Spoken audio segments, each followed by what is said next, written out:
mentioned by Ibn al-Jawzi, rahimahullah ta'ala. And he mentions a pious man. He says there was a man who used to fast throughout the day, and he used to pray Qiyamul Layl throughout the night.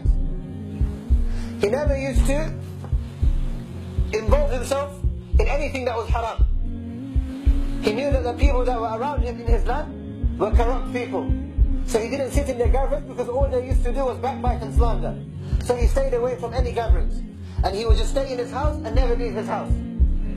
When he ran out of food, he would leave his house and he would store and he would buy enough food to last him as long as it can. And then he would remain in his house just worshipping Allah subhanahu wa ta'ala. The people of the land, they gathered together. And they said, look at this man. Does he think that he's better than us? He doesn't come and sit in our gatherings. He doesn't walk around or talk to us. We just see him and he looks down on the floor and he goes to the shop and he goes back to his house. Never did this man look right or left, or even in front of him. He would just look down and walk. So the people became jealous of this man. And this is how they work.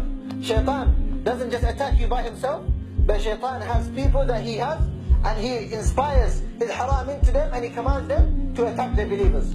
So this is what they did. So what they did was they looked around the land until they found the most beautiful woman in that land. And she was a young woman. And she was a chaste woman. And they approached her. And they said, we want you to seduce that man. And we want you to commit zina with that man. So she said, how can I do such a thing?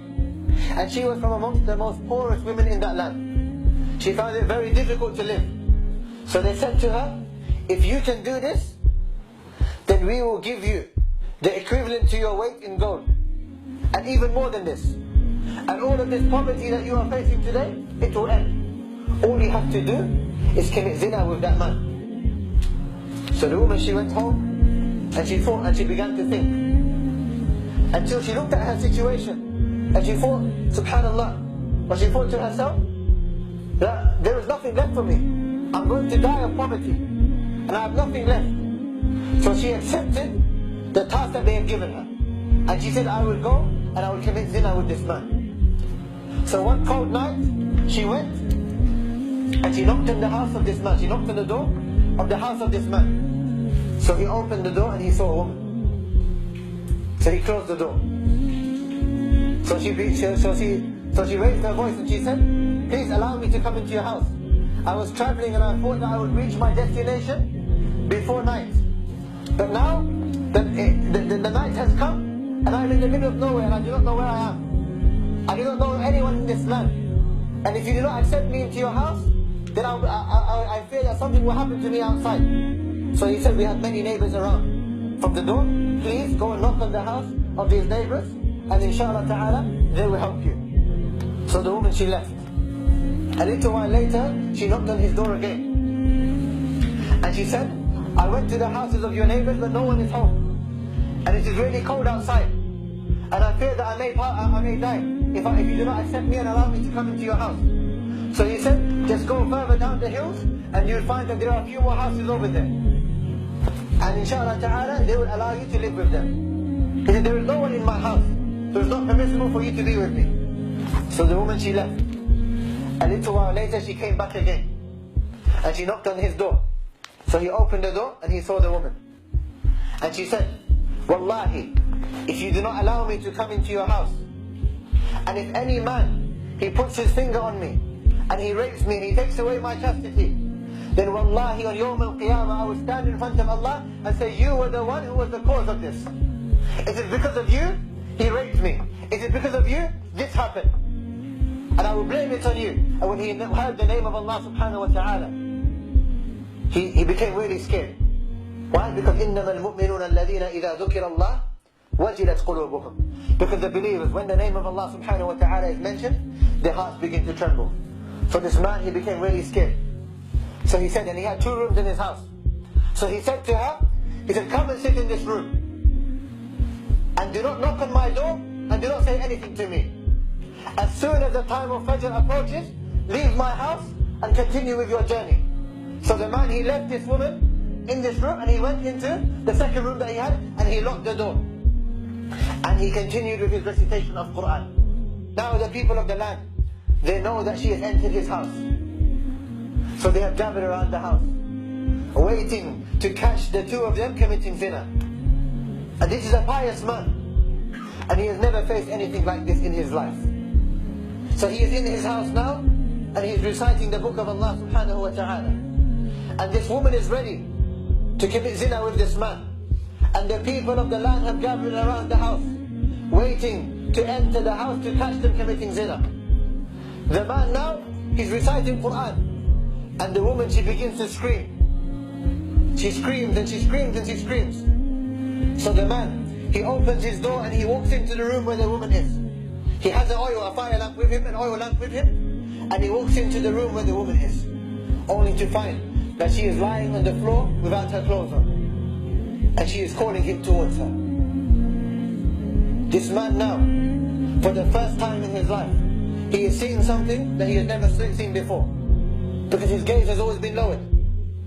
He is feeling something in his heart now that he has never felt before. His mind is telling him things that he has never told him before. He has the most beautiful woman of the land in front of him, calling him for zina. What does he do? What would a person in this situation do? He has never seen anything like this in his life. The people now, they know. They heard the first scream from the woman. So they know that very soon, they will catch them committing zina. So they come closer to the door of the house of the man. The woman now, all of a sudden begins to scream. And she screams and she continues to scream and scream and scream. The people of the land, they break down the door of this man, the door of the house of this man. And they enter to find that the woman is on the floor. And the man is also on the floor. But the woman is in one side of the room, and the man is in the other side of the room. And the woman continues to scream, and she continues to scream. They look at the man, and he is crying in the corner of the room. And his hand is in the fire of the lamp that he has. And he is crying and he is crying. And the woman is screaming. So they take the woman out of the house. And she says, take me away from this man. Because wallahi, the iman of this man is killing me. I see something in front of me that I cannot describe. And this has done something to my heart and my mind. The iman of this man is killing me, so take me away. And the man is crying in the corner. Because every single time the man, he took a step towards the woman, he put his hand in the fire that he had. And he said, remember the fire of Jahannam is hotter than the fire of this dunya. Until he would fall to the floor. And then, when he was able to stand up again, he would stand up again and take a step towards the woman. And when he took a step towards the woman again, he would put his hand back in the fire and say, remember the fire of Jahannam is more severe than the fire of this dunya. And he kept on doing this until his hand was left inside the fire. And the woman began to scream and she was taken away. Then this man, he turned to Allah subhanahu wa ta'ala. And he said, oh Allah, forgive me for the sin that I have committed. What sin did this man commit? What did he do? He stayed away from zina. He stayed away from the most beautiful woman of the land. What sin did he commit? He said, oh Allah, forgive me for the footsteps I took towards that woman. Look at the iman of this man. Look at the iman of the righteous people. Nothing will tempt them. Nothing will take them away from Allah subhanahu wa ta'ala. Allah is calling you. Allah is calling you to say His name. Allah is calling you to come home.